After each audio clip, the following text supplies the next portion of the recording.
À petits pas, à force d'exercice et de courage, ils réapprennent les gestes les plus simples, à commencer par la marche. Tous les patients pris en charge ici ont été en réanimation plusieurs semaines. La rééducation, c'est d'essayer de mobiliser un maximum de muscles. Ils ont été, on va dire, ils ont perdu énormément, on va dire à peu près 10-15 kilos, et notamment du muscle. Donc il faut les solliciter, il faut par des petits exercices simples au départ.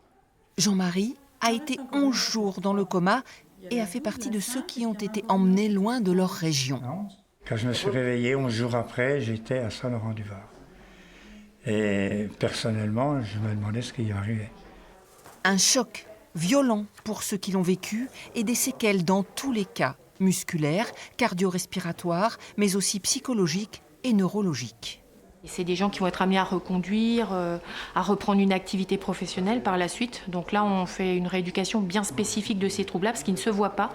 Les gens n'en sont pas vraiment conscients au départ. C'est dès qu'on les teste, en fait, là, ils se rendent compte qu'ils n'arrivent pas à retenir 3 chiffres d'affilée, alors qu'ils le faisaient très bien d'habitude. Donc ça, c'est une chose qu'on a découverte assez rapidement sur les premiers patients. Vous notez à côté pour retenir ? Vous faites une petite liste. Les activités du quotidien, on ne s'en rend pas compte, mais demandent des fonctions cognitives qui fonctionnent bien. Donc le travail, c'en est une évidemment, mais par exemple, quand on conduit, on fait appel à beaucoup de fonctions cognitives et elles peuvent être lésées dans le cadre de la suite de la réanimation post-Covid. Donc là, on travaille ces fonctions-là avec nos patients. Ici, ergothérapeutes, kinés, psychologues, orthophonistes, professeurs d'activité physique se relaient donc pour aider ces patients à retrouver leur vie d'avant. Même si ces survivants, comme ils le disent eux-mêmes, portent un nouveau regard sur l'essentiel, la retraite hyperactive de Jean-Marie a un peu perdu de son sens.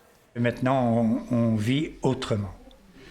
On va retravailler la vie de famille qu'on avait, je ne dis pas laissée, mais disons que il faut que ça soit en premier la vie de famille, et après s'occuper, disons, je ne dis pas si on a le temps, on en aura quand même. On se ressent sur l'essentiel. Beaucoup moins. On se ressent sur l'essentiel. On va laisser et on dira, tu viendras me chercher, mais quand j'aurai envie, moi, d'y aller. Difficile de dire combien de temps sera nécessaire à chacun pour se relever. Le temps qu'il faudra, répond le centre de soins qui a transformé sa cafétéria en salle de gym pour un bon moment.